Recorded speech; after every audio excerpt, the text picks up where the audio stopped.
Hello, friends, and welcome to World Build with Us, the podcast where we create fantastical worlds with help from you, our listeners.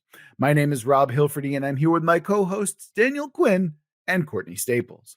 On today's episode, we are continuing our four-part foray into the world under the veil of rains. Unlike regular episodes, this is one for us where we basically get to make a four-part series, go in depth, and explore something without a prompt from you, our listeners, which is unusual. So if this is your first time listening, I would strongly recommend going back to part one of this particular series and listening there. And if you feel like shipping us your own prompt, you can always do that by going to our website, worldbuildwithus.com, where you can click the link, follow some instructions, and within a reasonable amount of time, we'll be building your world. If you want to follow us on social media, you can go to our YouTube, where you can like and subscribe and all that stuff. Hell, you might be listening to us right there, right now. You can also go to our Twitter and follow us there at Let's World Build. Or if you'd rather talk to us more directly, you can go to our Discord, where we've got all sorts of fun stuff going on there, conversations and whatnot. And finally, if you're feeling particularly generous, you can always give us money over on Patreon, where you get access to sweet, sweet patron-only goodies like Too Hot for Broadcast, or 2 episodes for each prompt that you send in, among other great benefits. So go over to our Patreon, say thank you in the form of a Patreon subscription. And with all of the shilling out of the way, we can dive right back into it. Now, last we left off, we had created a circle of archdruids who were holding the worlds together as they calcified. Again, strongly recommend going back and listening to that first episode. And where we start now is getting to know some of those druids and their familiars just a little bit more. Now, if I recall, Daniel started us off last time. So Courtney, why don't you start us off this time? Who is your druid? What do they look like? What do they do? Tell us the deal. All right. Well, I didn't give her a name yet. I didn't know we were doing names. Dear God. Okay. No. Okay. Yeah, we don't need to deal with names. That's fine. Okay, good. But the one that I had in mind, I wanted to go with a crow familiar for my druid. So I'm picturing my druid as kind of fae-like, very light on her feet, wearing like a cloak of black feathers and a mask of feathers too, and kind of embodying the spirit of her familiar with like investigation skills and specializing in seeking things out. Also collecting, since crows are known for grabbing shiny things and tucking them away. And even creating art of sorts, I think she would do. And in general, a curious problem solver, very sociable as well, as crows tend to be. Very gossipy and oriented towards groups and friends and gatherings and sharing of stories and knowledge and all of that. So I think that, yeah, the people that she would sort of rule over would take on some of those traits too. And like an open sharing attitude would be the norm there. Interesting.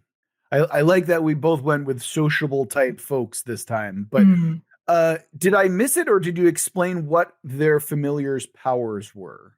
Oh, no, I didn't explain that fully. I did want to workshop that a bit more with you guys. I think that it would definitely make sense for like a wind-based power, like kind of flapping of the wings would stir up the wind. Probably nothing too intense, like she's not going to be making tornadoes, but, gusts of wind certainly. And then I think also some of that investigation, like seeking out of things, finding things, would be part of her power and part of the familiar's power, like being able to hone in on something from far off.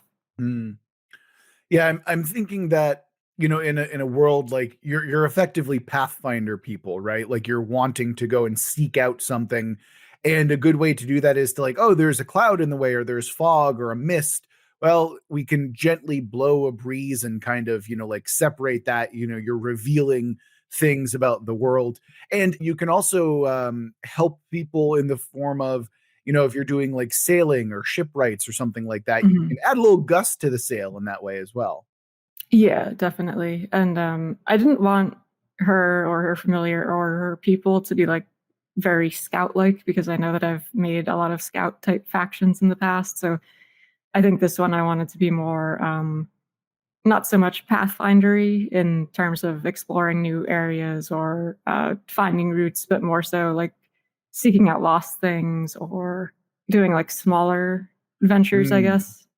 That stands out to me when you said that because the crows collect things for for people they like, and then Mhm. you mentioned kind of I think you said either collective or community aspect to it. So I could Mhm. see some place that these crows are sent from that bring things back to this place, and it's part of either some cultural thing or perhaps like they're literally bringing things back that aren't physically possible for crows to bring, and thereby Um, giving that place some special either significance or power or advantage. oh, interesting. What kind of like odd things are you picturing? I'm thinking, like you said, you didn't want them to be like scouts or people that wander out. So perhaps these are like more persistent communities. Like we were talking about Mhm. the Veils hiding certain places that are only available at certain times. Maybe it's something like Yeah. that. But I could see like the crows bringing back like the idea of a thing. So maybe like they go out and they bring back prosperity for a year, and it's Oh. represented as some token. And now the town has that prosperity for however Mm. long. Oh, I like that a lot, yeah, especially with how, like, vocal crows are. I could see them, like, Mhm. basically telling the story of this idea to Oh this Oh, yeah, community that that's sort of cool. enlightens them for a period of time. yeah. The idea that they're bards is actually really interesting, especially because crows often take on a somber or dour tone. But the idea Mhm. that, the crow feathered bards of this particular people are, they're hope bringers and storytellers. That's actually super interesting. Yeah, I like that a lot, that's fun. Yeah, that's super cool. So Mhm. again, like I'm assuming that we're keeping our powers weather related in some way, or at least element related in some way. So are we Mhm. still keeping to the idea like that there's a wind at their back at all times, or is there something else that we can kind of reconnoiter here? Yeah, I do still like the wind power as part of it, but I guess along the lines of what Daniel suggested, there could also be, like, ideas being carried on those winds. Oh, their voices carry on the winds. Yeah, that'd be Yeah. super cool. Yeah. Yeah, I mean, I know we kinda just did that in a setting recently, the prog rock one with the, Mhm. wind carrying the ideas, but I think this would be like a more, um not sure how to explain it. Yeah, I think that it takes on a completely different meaning in a completely different setting. Like it's kind of like a fireball can exist in multiple places at once. But Yeah. like this has a very different connotation than what we're talking about in the prog rock setting. I mean, Yeah, yeah, I feel like this is a bit lighter, whereas the prog rock one was very, like, religious and spiritual and exactly. more Yeah. serious. I mean, if you're trying to deal with the question of how it relates to the weather, like you could Mhm. just say something like the secrets of these places that they take, concepts from, like the songs or whatever, are carried by the storms, and so Mhm. they are able to fly into those storms and retrieve them. Yeah, like, so power to withstand, like, Hmm. high winds and stuff like that. Yeah. Like they're used to being adrift, just like the stuff they collect, like it's out there in the Yeah. world, you know. I like Mm. that a lot, yeah. Yeah. Interesting. Interesting. Mhm. So I'm imagining that the people in general, you said that they're community oriented, but to me, it also feels as like they're kind of scattered to the winds a little bit as well. Mhm. Do you see that as well, or? Yeah, yeah, now that we're talking more about it, I could see that, like, picturing, like, small bands of them traveling around in a more nomadic fashion, and then maybe once a year or a couple times a year getting together as, like, a big communal family party sort of thing. Sure, sure. So I did have a question. So we talked about there being tokens of because it's we know that these creatures don't actually exist, or at least in the capacity we understand. So like there's these bones or these things left over, right? Mhm. That represent Mhm. the tokens of them. So Yeah. what is the objects that people collect to have the power of them? Yeah, I think it would be the crow feathers. Oh, it's the feathers. Okay. Yeah, Interesting. that's what I'm picturing.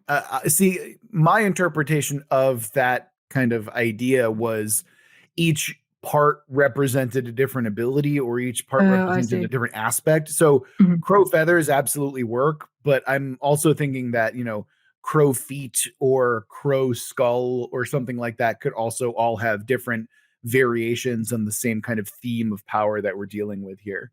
I gotcha. Yeah. So yeah, the feather certainly for the wind oriented stuff. Yeah. The skull could be that sort of seeking, finding, Right. communication type of power. And then the talons themselves, they're for like snatching something that is otherwise not able to be snatched or something like that, you know?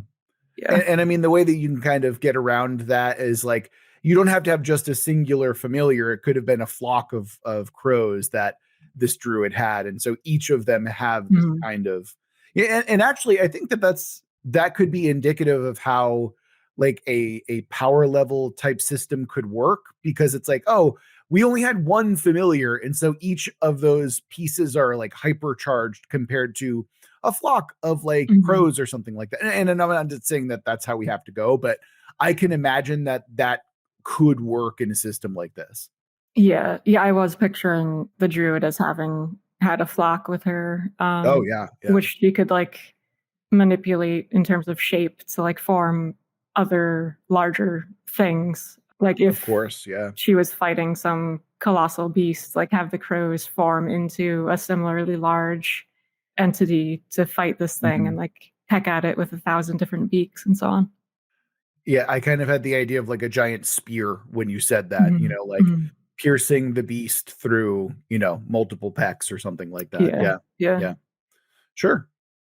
We had also discussed like their own powers being scattered to the wind when these druids sort of sacrificed themselves. So if we're sticking with that idea, obviously like the wind portion is part of it, but I could also see storm clouds occasionally showing up that rain trinkets down on Mm. people that Oh, have that's been like neat. picked Oh, up that's from super cool. around. Yeah. Yeah. And that's indicative of like a relic that's been lost. It's like, oh, we've got to go find that because that's an omen of this particular relic that's around. Yeah. Or like the magical power has been sort of spread into the world itself, and that's how it perpetuates. Okay. Gotcha. We talk in more depth though about what these people are like, because I think part of the things we wanted to accomplish with the druids is understand the landscape of the kind of mundane world. Yeah. What would a community of these people look like? What would they act like? Like, take us through one of these crow communities. Yeah. Picturing like a kind of multi-layered treehouse type setup with different huts built into the trees. And even though they have their own separate huts or nests, if you will, like they're all very chatty amongst each other. Everybody kind of knows what's going on with everybody else. Um, a certain amount of like gossip going on, but also communal activities, foraging, scavenging, and so on. Partying for sure, especially if like visitors come. I feel like they'd be very welcoming to them, at least initially, to gauge their behavior. Mm-hmm. But I think they would also be a bit mischievous and prone to like tricks if they aren't treated well by a community that they're traveling to. I did like the idea that they would split off into groups and travel around, not so much as scouts, but as communicators and bards. And last time we talked about how there isn't any actual money or currency in this world. It's everything is done through like bartering or favors or that sort Mm-hmm. of thing. So given that they are prone to like collecting stuff and also creating art, I think that these people would also be very effective at trading. Um, the sort of group that you would go to if you had some like obscure need for something and wanted to see if they had any in stock or if they'd be willing to keep an eye out for you to get some in the future. The type of person who, you lose something and you go to them to try to help find it. So like some level of Mm. investigation or I guess detective-y type stuff. Mm. Okay. I think that they're coming together for me a little bit. When Mhm. you say like mischief is part of their culture, what do you mean by that? And what do you perceive as mischief? Like, are they pranksters? Are they, like what is their deal, Courtney? Yeah.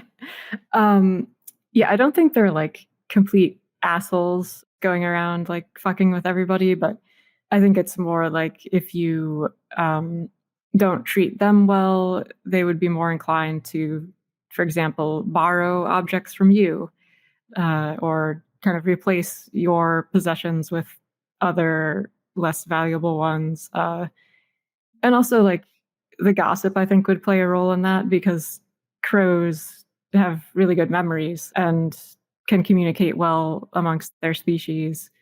I'm picturing the people here being the same way, where they sort of record and keep track of the goings on, and, kind of make note to everybody, like, oh, this person is great. Like, they were really kind to me when I visited their town, treat them nicely, versus, oh, this guy's a complete asshole. Like, get all this stuff if you can, that sort of vibe.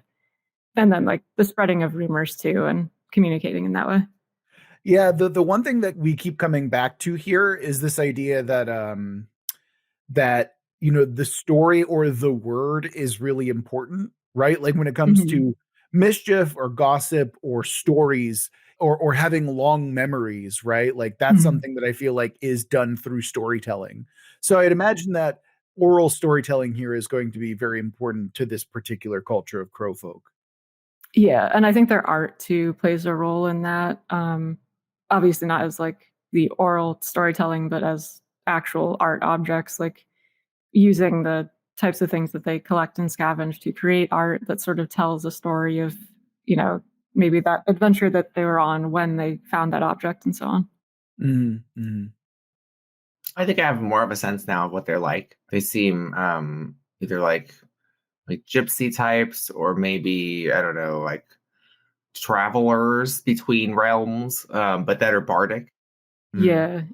And I guess speaking of between realms, I do wonder how they would interact with the concept of the underworld. And now we talked last time about like parts of the underworld becoming visible and accessible depending on the weather. I mean, I had an idea for the animals that involves their relationship to the other realm, and I wonder, I can visualize right now your people at some sort of caravan or something, traveling between locations, guided by like a cloud of the crows, which would be kind of cool. Like maybe they follow the path of these creatures sometimes. I know that it's only the bits of them that give them power, but I also wonder if like the animal these things relate to also are reactive to the possession of the objects. Like if you have a feather, does it attract actual crows who then not are under your power but are like influenced by it? Yeah, I like that idea a lot. That's really cool. Yeah, I could totally see like a band of these people, like they've crafted a crow skull into a whistle of sorts that they can blow to like summon a flock to them that then guides them along, or leads them towards a treasure that they had buried previously or something like that. Yeah, no, this is all working. And the kind of animal that I've chosen for my totemic folk are also similarly, I don't know, between you and I, Courtney, I feel like we have some very interesting similarities, but also I perceive mine to be very different. But also, like, to go back to yours, I do love the idea that you have like a beastmaster ability by carrying these kind of totems around and whatnot. Yeah, that is really cool to think about. Yeah. If we're ready to transition, I can start to tell you about my folks, if that's cool with y'all. Yeah. So similar to Courtney, I really wanted to do something that was very communal. And when I was initially kind of conceiving some of the ideas that I could do, I was thinking like, oh, I want to do like the Night Lord, which is like a druid of like bats and caves and, like maybe even fungus. But I'm going to fall back on something that I think is perhaps more fun for me, which I want to base my druid on the rivers, and specifically otters, like freshwater otters in particular, because I just think that, one, they're super adorable, and they're also like extremely misunderstood a lot of the time. Like they can be pretty brutal creatures, like they're carnivores, and I think people don't understand that. But I want to get into the folks a little bit more. So much like Courtney, my otter folk are extremely community oriented, but unlike Courtney, like they tend to stick together, right? Like they form, and this is another thing that are adorable. Otter groups are called romps or families. Yeah, I know. They're so cute. They're called romps. They're called romps. I love it. Yeah. Aw. And when they collect on like the river and stuff like that, they're also known as rafts because they like group together. So I'm like, okay, I can't help but think of like very Americana in this way, where it's like Mark Twain, like they're raft people. They're like moving up and down like a system of riverways and stuff like that. And similarly to Courtney, I'm like, oh, riverways, like if we want to like stick with something like the river Styx, there's also this kind of death like harbinger to it, but that's not where I'm going with this necessarily. But so yeah, my folks are very rowdy, very playful. They are often guides to the rivers themselves, but not necessarily scouts, because they're more about being like, hey, do you need to get across the river safely? Cool, we got you, no problem. Oh, hey, you need to ford the river? Don't worry, we got you. We'll take you across on our little ferry rafts and boats and stuff like that. And you want to stick around? We've got a party going on, like absolutely hang out with us. Very gregarious, very much like traveling folk, but also very much the kind who are like, I got to get back to my family. Sorry. Like I can only take you this far, because any longer and I'd be away from my family for too long, that kind of thing. But so when I was thinking about what they do in terms of like powers and stuff like that, I'm like, oh, it's very simple. They are able to control the currents of rivers, right? And as a result, like, man, that gives them a lot of mobility, to be able to just reroute the rafts and travel as easily as that they possibly can. So the riverways are effectively theirs, like no ifs, ands, or buts about it. Like, they control the rivers pretty well.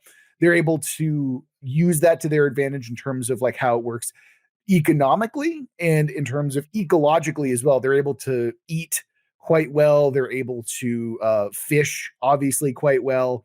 And it's also interesting as a defensive thing because they can still the river. So you have to basically come at them from the land. Otherwise, it's not going to work for you well at all. Imagine like you're trying to take a boat through a river and then all of a sudden the current becomes so strong that you get dashed upon the rocks or something like that. And so I was looking up some otter facts, and there's one about like poop, and I'm like, I don't want to touch that. Like, I really don't want to deal with that at all.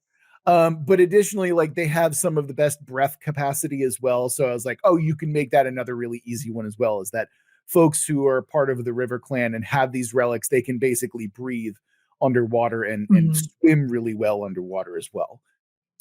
Does that mean that they have societies that live underwater partially? Not underwater. I was thinking that it was going to be like, hey, in order for you to get to these places, you're going to have to go underwater for a portion of it, right? Oh, So Okay. imagine that you're in a swamp that's nearby a river, right? And then it's like the trees are far too thick to traverse. They're literally like mangrove trees and stuff like that. But the otters know the way underneath and through the root system of these trees. And only people who can, kind of breathe for water that long and know the route through it are able to actually get to these places where their communities happen to be. And I'm thinking like real like Cajun or Bayou style of like houses that are built like slightly above the water and stuff like that. But yeah, they're fun. They are playful. They're not necessarily mischievous, but they're rowdy types, and that's what I've got so far. With the druid who used to kind of rule over them or aid them in some way, do you picture that druid having like a romp of otters at his or her disposal? See, I'm not so sure about that. I feel like because they come in like romps, they come in like collectives. I think that they would have to have something like that.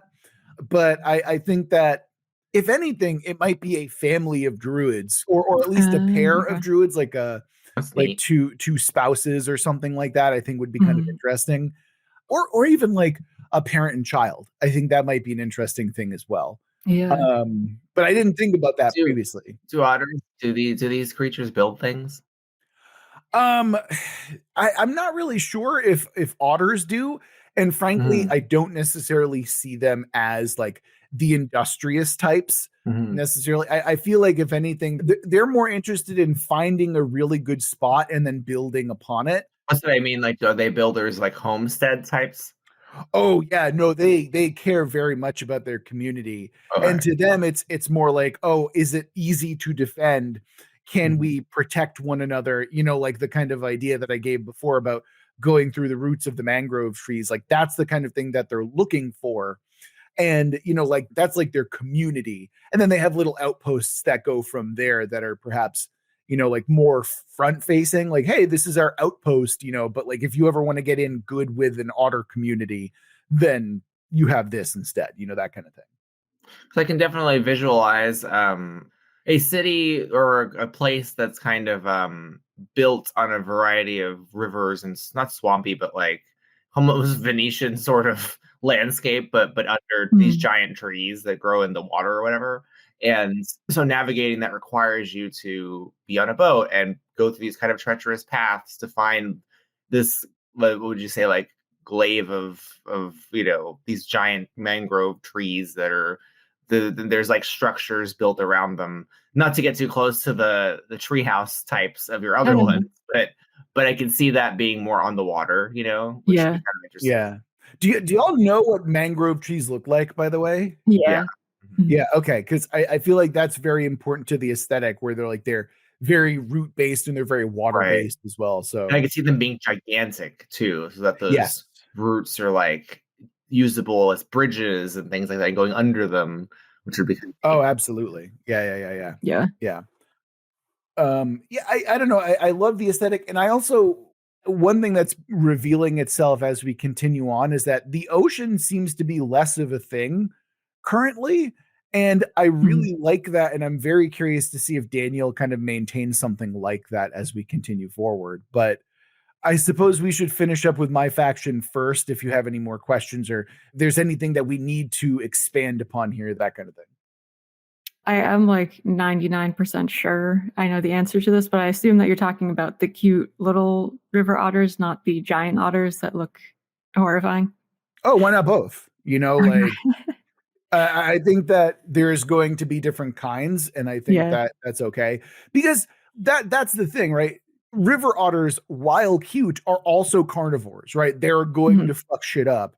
And like I think I've kind of expressed that in the way that they're incredibly defensive and incredibly like territorial in that way. Like when I say that the rivers are theirs, I mean the rivers are fucking theirs, man. Like you're not allowed to like traverse the river without their blessing or go ahead, that kind of thing.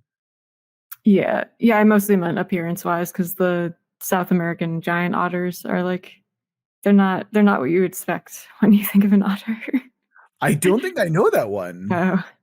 Hold on. I got to Google this live on air. I mean, that just looks like an otter to me. It's just like a slightly less cute otter. I mean, yeah, they're more decently like less cute. Look at their eyes, though. Oh my god, horrifying. They've got like walrus eyes, like plesiosaurs, right? Furry plesiosaurs. Yeah, I mean, I don't know, is it plesiosaur, whatever it is. Well, yeah. Well, remember, right? Like our people aren't otter people. This isn't Redwall. I know. Like, yeah. So it's not like they're gonna be like, yeah, they have giant fish eyes and they look kind of like like that's not really what I'm considering. Yeah. But why not both? Why not be like, hey, you've got like the big gross ones and the small communal ones too. God, look at their jaws open. Ugh. Horrible. Yeah, I only know about them because in Planet Zoo, there are, of course, yeah, there are giant otters in the game, and I remember being excited when I first got the game because I was like, oh, otters are great, and then I went to click on them and I was like, oh no, this isn't the kind of otter I want. Horrible. Yeah. But they did add Asian small clawed otters to the game. Those are very cute. Yeah. Courtney in another game that you wouldn't expect her to have 600 hours in, but she does. It's a very cute game. Yeah, I'm not judging you. I've got terrible hours in some of mine. You know what I mean? So what are the composite parts that are used here? Are there any particular iconic part, like the feather in her case? So the furs for sure, just because that's easy to integrate into dress and into like a bunch of things. You've got otter claws and in fact otter jaws as well. All of that stuff can work for me. But I'm going to try and keep it to like 3 parts, and I think I'm going to stick with that is fur, jaw, and claw. Okay. Because again, I don't want to do otter shit. I just don't want to do. Thank you. That's not what I'm What trying to about do, yeah. I could also see strangely fragments of things. Well, because they're not beavers, but you know what I mean, like fragments of things that they've constructed having some magical resonance. Uh-huh. But I mean, they're not really known for damming, though, right? No, they do use tools though, which I think is Okay. something that That would be cool. Like Yeah. tools that they have used in the past, or that maybe not the animals, but that like have Mhm. carried the magic in some way. I mean, remember they're also very simplistic tools as well, because it's like I need a rock to bash open this clam, like that kind of thing. Or it could be that the druids had used, and that's why the items carry okay. them. Because what they're trying to call back to is like these are all physical representations of the druids' power, and so like the familiar is Right. one aspect of that. So we also have to think, what are things the druids used, which would be cool in your case. It's like physical tools, or maybe pieces of the homestead, of their original homestead. Yeah, that's cool. And actually, Yeah. I guess along the same lines, like crows are known for using those simplistic kinds of tools too, just like sticks to like open stuff up or whatever. And so I could see something similar with the crows. I can see it as like a weapon that they use, or so. Actually, yeah, if you're talking about a stick, Courtney, I'm imagining your crow people having like walking sticks that are deceptively simple, but are actually like really, adept at kind of doing something tricksy, like that kind of thing. And they could use them to like vault over stuff too. Oh, of course. Yeah. Again, you've created scouts without creating scouts. Like that's kind of how it's gone. She has migratory groups. That's what she has. Yeah. Oh, actually, I could imagine using like shellfish as like a kind of thing as well for the otter people. I mean, because it's like, while they're not using them as tools necessarily, I feel like the people who use them could be like, oh, these are actually like razor sharp, right? Especially in a fantastical world where you can have clams and other shellfish that have magical shell properties and stuff like that. Like, why not go with like, yeah, we've got axe blades that are actually just oyster shells or something like that. Or, like Courtney, you grew up on Cape Cod with me. So, have you ever known anyone who's like cut themselves open on shellfish before? Oh, yeah. They're sharp as fuck, man. Yeah. Here's a question that half of you is going to hate. If someone were running like a campaign with this setting, and they wanted to have the standard fantasy races, how would we align like so far community people with them? I would say human, because other than human, obviously. Yours give me like a gnome vibe almost. I would say human for sure. I don't know what yours would be, Courtney, though. Yeah, I feel like kind of wood elfy. Wood elves, I guess. Yeah.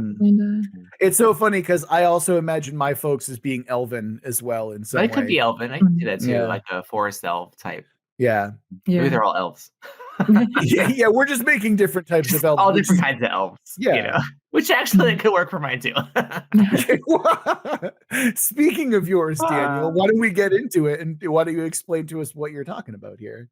So I'm when you first mentioned archdruids, like I was struck by the classic image of the stag's antlers, and the skull of the stag that's often very much so, like associated with these kind of natural death magic.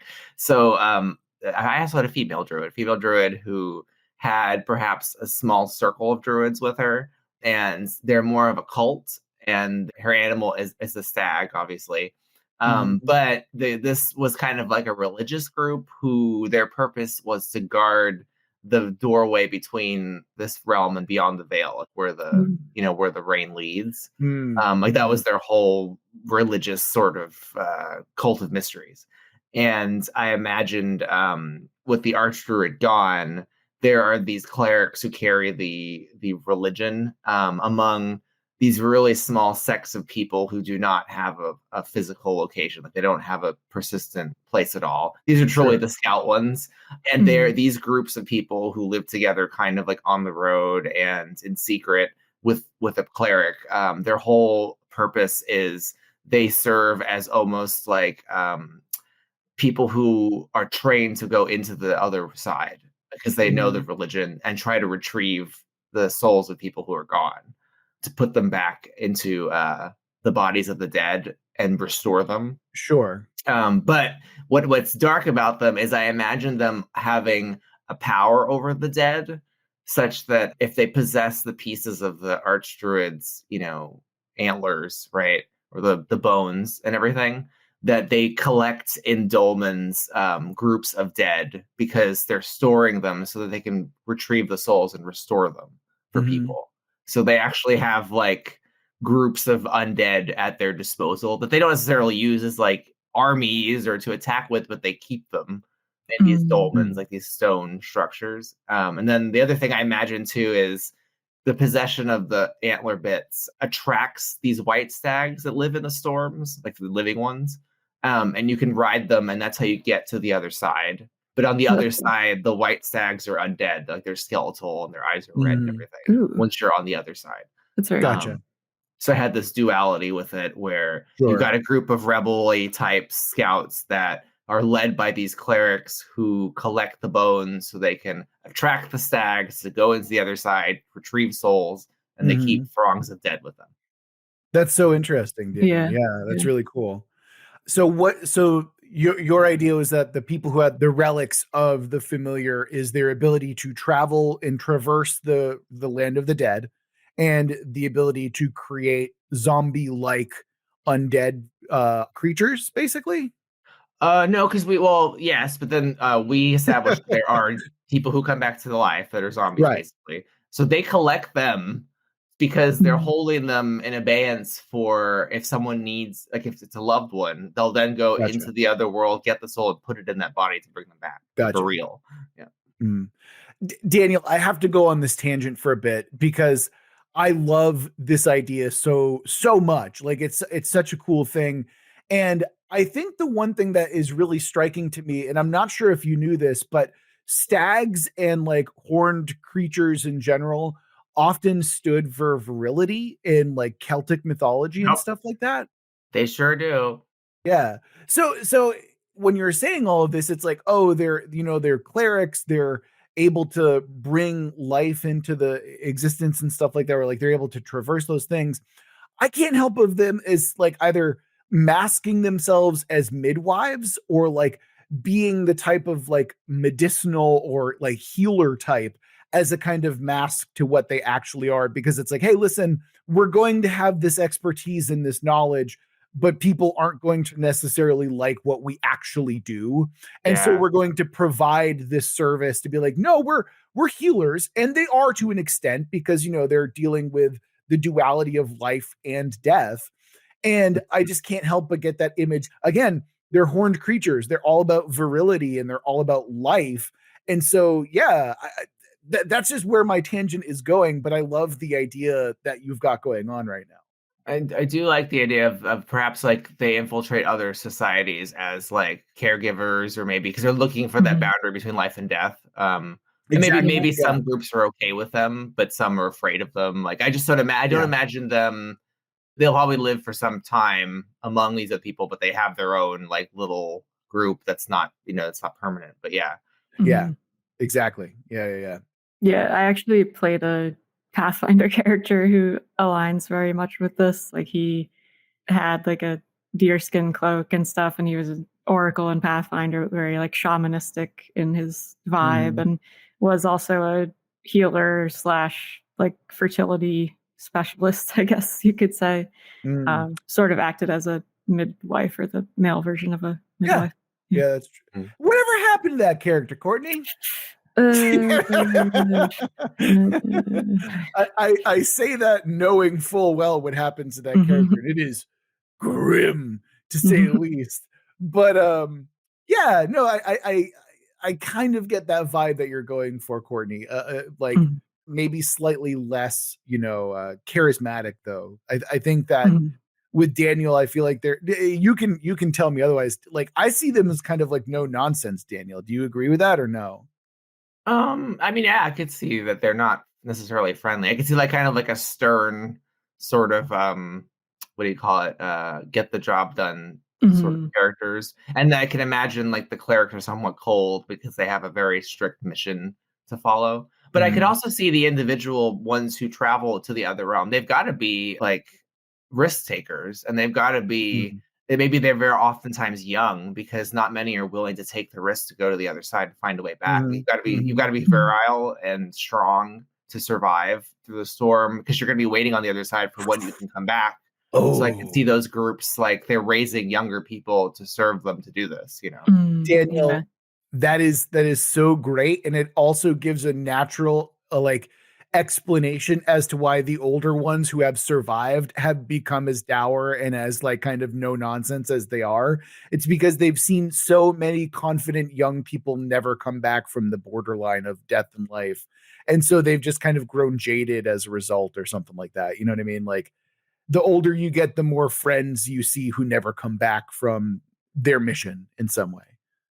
Mm-hmm. Exactly, right. Yeah. And then like, yeah, I wonder if they, as a group, as a religion, have any rules about like rescuing those lost people. Like, is it something where once somebody is lost, it's up to them to come back on their own, or do people actively try to seek those lost stags out? I had a thought that like it's not normal to be able to bring someone back to life. Like, Right. like it should not be easy to retrieve the soul and make the zombified body work again. So I'm imagining you go to these people and perhaps there's some sort of petition or process that's difficult to succeed at. But once you get their permission to do this, then they send the people who know. Maybe you have to go with them. I don't know. And you go to the other side. And that's where it becomes a mission to bring the soul back. Okay, Daniel, you said that the white stag were on the other side, correct? They were like skeletal. Yeah, they kind of emerge, and then they're like fleshy when they emerge, yeah. Right, okay. What if those were your clerics who never came back, and so their symbol is instead like, hey, we're here as like a symbol of endurance or a symbol of like both an omen as like a warning and also like, hey, you should be slightly comforted or something like that. Yeah, because I'm sure that it's like a good and bad thing. Like, oh, it's hope, right? But it's also scary. Yeah. They're from the other side, right? And they're literally like the souls of the people who have done this job before. You know, like that kind of thing. Right? Exactly. Yeah. Dan, that's cool. That's cool. Right. What I think is really interesting is that the three of us have all kind of played around with this idea of like death being in part like mine slightly more metaphorically, considering it's like Charon and the ferryman and stuff like that. And I see that very much ingrained in the culture that I've created. But otherwise, like death is very much all over the kind of cultures that we've created. And I really love that, honestly. Like, I think that's such a cool thing that we've got here so far. Yeah, I feel like mine is the least death oriented, but I could also see that tying in with like the bardic nature of the crows and sharing stories of people who have been lost and so on, or carrying on their traditions after they're gone. Oh, I meant like both like physically and like metaphorically, right? Like you know, a murder of crows, for example, or I gotcha. You know, like carrion crows, and then mine are rivermen because they're otter and they live on the river. And then Daniel is just explicitly about the kind of like death connection that they have there, while also choosing an animal that is like kind of the opposite, which I think is a really fascinating duality.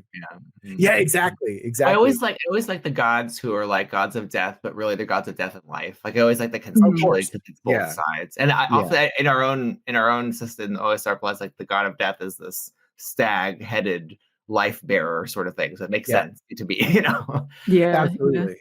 Yeah. And I was also wondering, since we're trying to like tie the powers into the weather to an extent, and I could absolutely see your druid's power having been like the life power, and that's why the dead come back the way they do in the first place, because her weather patterns, their weather patterns, their rain is what gives the dead life. Yeah, you're right. That's why they're able to do this, because exactly what you said, that makes sense. I also like to this is why I was asking earlier about the animals and their relationship to the other side, because I would be neat if all the animals work similarly. Like I could see the ravens live in the real world, but when you use their power, it's like you're calling the other side's power over. You know, so I wonder if there's like bone ravens on the other side or bone otters on the other side, you know, that are sentient, but when you go to the other side, they're like undeadish, but not evil, just like, you know, skeletal and spooky, which would be kind of I like that, yeah. So is that kind of the thing that we're baking into this idea, is that whenever you use magic, you're using magic that is both undead, like inherently undead and kind of totemic. Yeah, I think so. I think that makes perfect sense given that like the druids are sort of in limbo because Yeah. they're in this hole and they're petrified or crystallized or something. Yeah. They're not really dead, but they're also not alive. Oh, so the way Right. that I'm kind of visualizing this now is that you're in the real world, right? You're in the physical manifestation of the world, and you see someone using magic, and you see them like wave their hand, and then the winds blow, right? But then if you had an ability to see into the spirit world, you'd see that they're actually congregating a flock of crows that are all beating their undead wings together at Yes. once, you know, like that Mhm. kind of thing. I could love So it. yeah. So that's exactly what, you know, my headcanon is now, is that you can Mhm. see into both realms at once effectively. And the other realms, Mhm. like this ash and bone landscape, that's a duality of this one, you know? Right. Mhm. But Yeah. of course, right, like there's also this idea that when you evoke that kind of landscape from the physical realm, you're also imbuing them with life in some way. So like there's a color Right. that you're adding to that ashen gray landscape through the use of your magic in that way. Maybe the Mhm. shades are the only things that have color on the other side, the lost souls there, you know? Mhm. Oh yeah, and I'm going like full Mesoamerican, like strong striking colors when it comes to that kind of thing, you know, like pinks and yellows and greens and stuff. So it's like very vivid when you're evoking these colors. Mhm. Although I would imagine that's for my folk and not necessarily for your bone white stag, Daniel. Yeah, I imagine the white stags, when they come across, are white because it just symbolizes this purity and life force, you Right. know? But then when they're on the other side, clearly they are what they are. Yes. So I want to go back to one more thing, which is I'm noticing that all of the communities and kind of groups that we've created thus far again are not ocean based, are not near the waters that are like seas and tides and stuff like that. And I can't help but feel like that's intentional. Like it's not like no one here like decided to do that. But I'm just imagining our world is very much based on the inland, right? Like so how do y'all feel about that? Like I'm kind of interested in taking it in that kind of direction. Yeah, it's funny because last episode, kind of while we were creating the world still, when it was in its early stages, I was wondering at one point, like, oh, is this just like an ocean world with occasional islands here and there? Mhm. Because of the importance of water and everything, and the massive hole in the earth. But I do like the idea of it being this more like inland, woodland kind of vibe. And like we also talked about the oceans potentially being dangerous because of the properties that the water's been Mhm. imbued with. And so maybe that's why we're going to be focusing more on inland stuff. I think that makes a lot of sense. Like all the communities that we've talked about thus far, they're like, you need to stay away from the ocean because they're insanely dangerous. You know, like that's where like the storms are at their worst. And yes, Mhm. the kind of maw that is the end of the world is in the ocean itself as well. No, I like that. I think I was picturing with location in mind being like far out in a dry outland, so this fits in totally fine. Like where Mhm. their dolmens are or whatever. But Yeah. yeah, if everything else is inland, that would make sense. Yeah. Yeah. I don't want to get too close to the diesel setting that we did.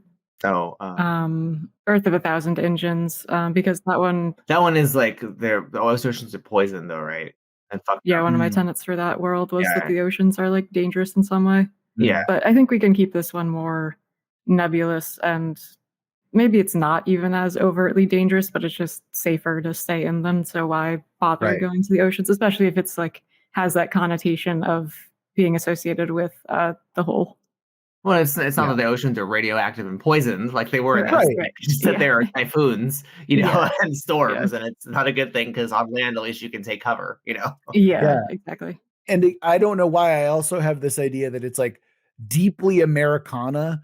I think it's mostly the influence of my faction that I've kind of created this idea that like there's big rivers and there's big steamboats and you know like there's rafts all along the river and obviously that's more mine and whatnot but I'm imagining like mix that with a bit of like Celtic mythology and like Celtic glades and stuff like that to throw in like Daniel's kind of white stag. And that is the vibe that I'm getting, is that the majority of the setting is like forests, rivers, and, you know, like Daniel, you said blasted landscapes of ash and bone. Yeah, pretty much. Yeah. So like, I imagine that, you know, like maybe we're at a port where you don't really need to go to the oceans to explore all that much. You know, maybe we can keep the scope of it to an inland type of situation, you know? Mm-hmm. Yeah. So my next question, where do we go from here? What do we need to know next about the setting that we've created thus far? Well, we don't have a conflict really, or an antagonist. Sure. I was thinking the exact same thing. So do we... What if we think about bringing different kind of events that are occurring and see if we can stitch them together into one larger conflict? Sure. See, that's kind of what I had in mind, Daniel, is that we would do like each of us bring a conflict, you know, whether it be a villain or a war or a missing object or something that's causing strife within the world itself. And we see how we can connect them all together into this living world. Yeah. Yeah, conflict totally works. Cool. All right. So yeah, I guess that's going to do it for this episode. Thank you again for listening. Thank you again for getting through this. And remember, if you want us to build your world, you can always go to our website, worldbuildwithus.com, where you can click the link, follow some instructions, and within a reasonable amount of time, we'll be building your world. If you want to follow us on social media, we're over on YouTube, where you can click the like and subscribe and the bell buttons all you want, as many times as you want, right? You can also follow us on Twitter at Let's Worldbuild. And if you want to talk to us more directly, you can go to our Discord. And of course, if you're feeling particularly generous, you can always go to our Patreon and donate to us there. Make sure that you keep the podcast afloat, or just say thanks for all the podcasting goodness that we've given you over the years. And with all of that out the way, that's going to do it for this episode of World Build with Us. Remember that we love you very much, and we're going to get through this together. Until next week.